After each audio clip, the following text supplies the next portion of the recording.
Hi there, welcome to the channel, welcome back if you're a return viewer, and if you're a new viewer, I hope you stick around and subscribe. What we do here is mainly talk about books, and today I'm going to review this book, which I have the Kindle version of, Dangerous Visions. Now, it is a well-known science fiction anthology from the late 1960s, 1967 to be exact. Everyone talks about it being this great seminal work, blockbuster science fiction anthology. Is it really that? Does it live up to all the hype? Now, a lot of people seem to switch off when I start talking about my life at the start of the video, so we'll leave that to the end. We'll get on with the review, Dangerous Visions. Now, Dangerous Visions, as I said, was first published in 1967, and it's been more or less in print continuously since then. It's not been hard to get hold of, and it was edited and compiled by one Mr. Harlan Ellison, who you may have heard of. There are some good recent videos on YouTube that give you a good backstory about Harlan Ellison and all his written works. I heard a lot about him and saw lots of quotes by him and saw him quoted and referred to by other authors all my time growing up as a science fiction fan, but I never actually saw any of his books until years later. I think my first encounter with his fiction were the adaptations of his short stories on the 1980s version of The Twilight Zone. In fact, I think the first episode of that series was an adaptation of Saturday, which I, from memory, think starred a fairly young Bruce Willis as the main character. And yeah, those intrigued me enough to actually keep an eye out for his work. And Harlan Ellison's books were really hard to come by here in New Zealand. I mean, they might as well not have existed, and this is the days before internet booksellers, so you just had to stumble upon something in the library or in the bookshop if someone had imported a copy.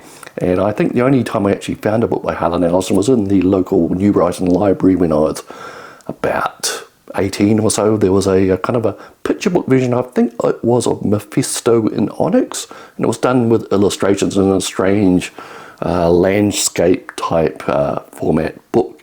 And after that, it took quite a long time until I got internet access in the 90s before I actually read anything else by Harlan Ellison.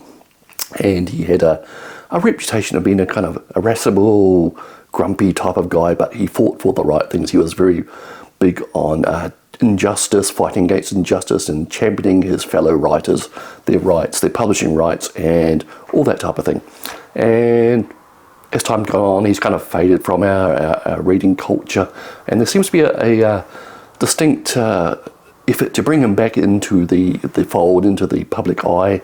I think the author and television writer J. Michael Straczynski is leading the kind of charge to get Ellison reevaluated and reread.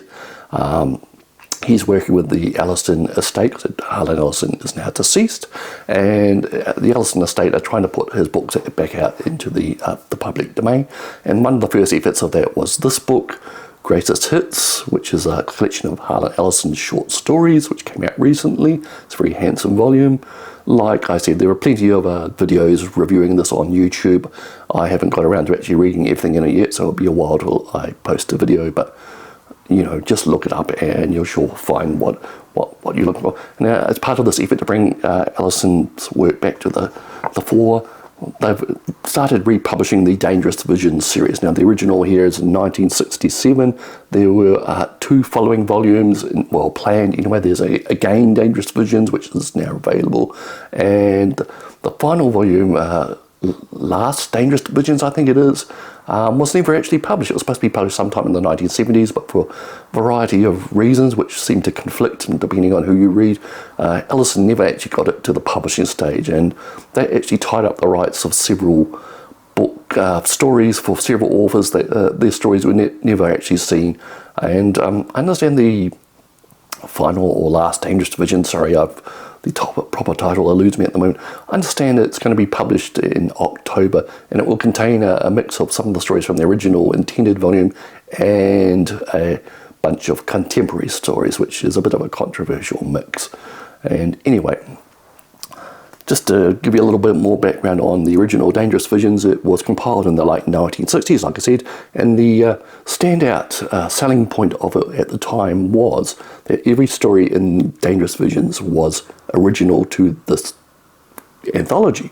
They were at the time the process was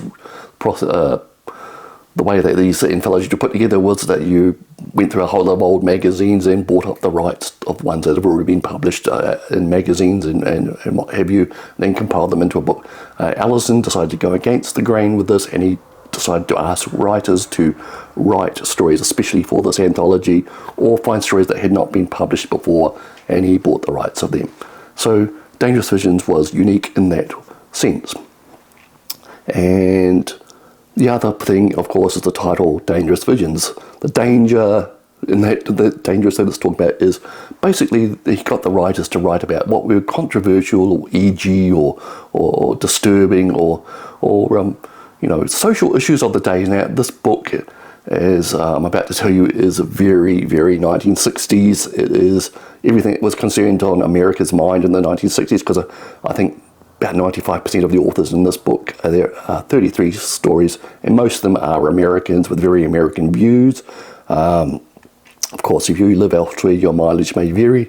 And of course, the obsessions of the 1960s are there. There's race relations, there's the Cold War, there's sex, drugs, and rock and roll. Well, maybe not the rock and roll, but, all those type of things.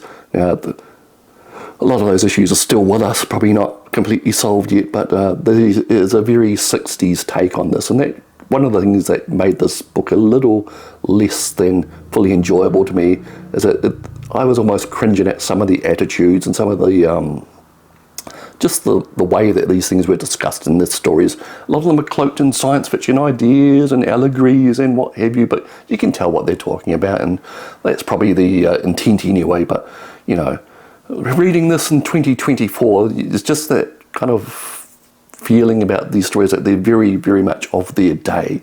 They're very 1960s, early 70s type of feeling. There's a kind of the hippie counterculture type thing going on, and that's basically what there was.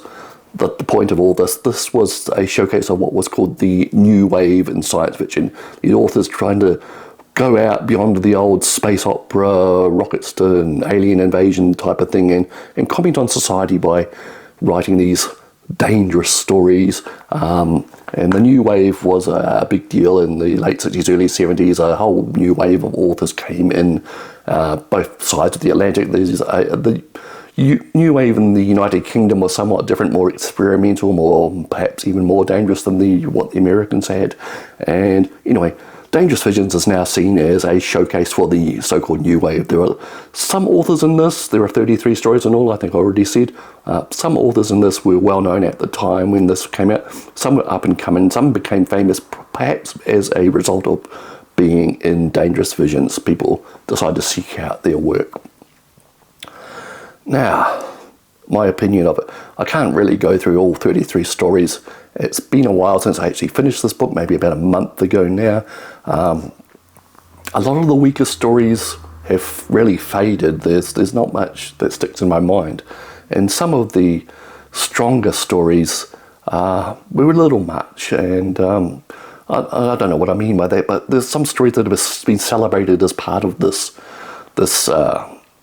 collection for years, and they really don't hold up. I just felt like sometimes they've been preaching to the converted, or just trying to be so edgy, so radical in the framework of the days that they just left a bad taste in my mouth or my mind, or whatever you want to say.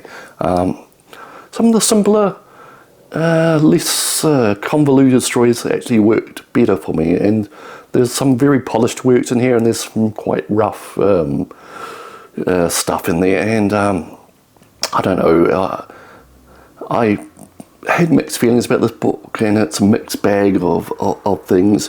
And having just said that, my light just went out on the camera, so if I'm looking a little dull halfway through this video, that's why. And yeah, so basically my feeling is this book is that it's very much a period piece. It's an encapsulation of where science fiction was trying to head in the late 1960s, It's encapsulation of the 1960s attitudes, the counterculture, that type of thing. It showcases some voices which were just rising to the fore in those days. Just, if I'm to name a few stories that I enjoyed, maybe Philip K. Dick's Faith of Our Fathers. I think I have read it before, but apparently it appeared first in this book. And I think it just later appeared in his 5-volume collected short stories. But it kind of is a polished gem amongst these stories. It's like Philip K. Dick has brought in all those obsessions I was talking about, the sex and Cold War and drugs and type of thing, into a story which is trying to say something.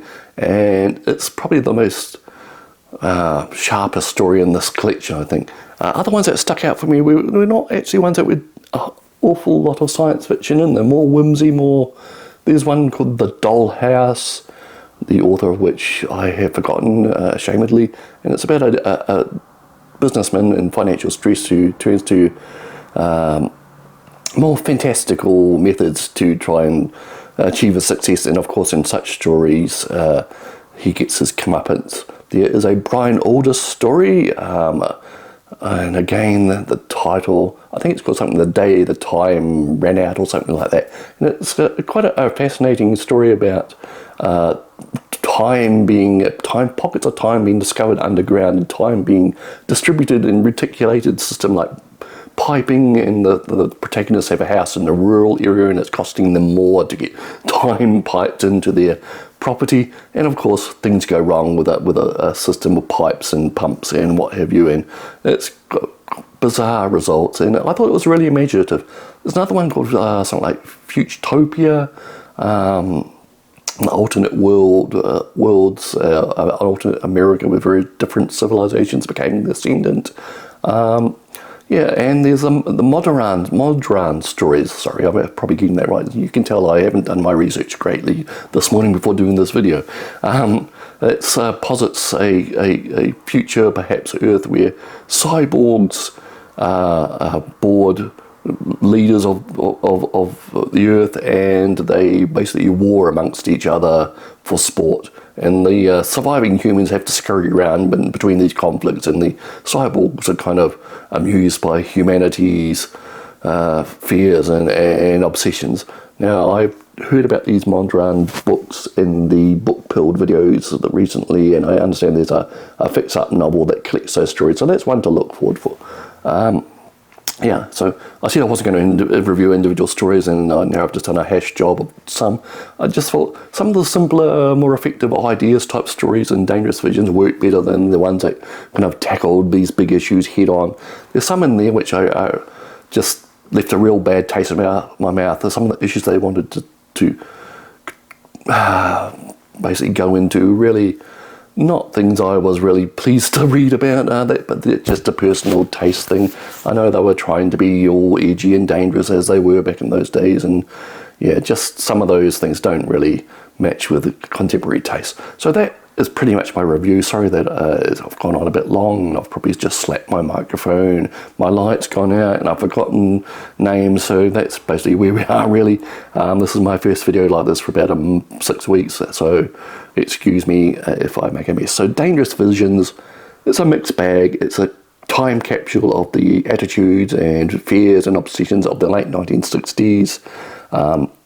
Harlan Ellison actually introduces each story and gives a little blurb about his relationship with the various authors. Harlan Ellison is a bit of an acquired taste, I find, in these sections. He will talk a lot about himself. He'll talk about his attitude, why he thinks things, and it gets a little too much when you just wanting to get into the story and learn a little bit about the author. Harlan Ellison maybe is a little too much of him in this book. There are also several introductions by several different people, like all the introductions of this book since the early 70s have had other introductions added to them, and you get the whole lot in this version, the latest published version. So you're reading like 100 pages of introductions before you actually get to the stories, which maybe could be trimmed back a little bit if you really want people to love these stories. So that is it.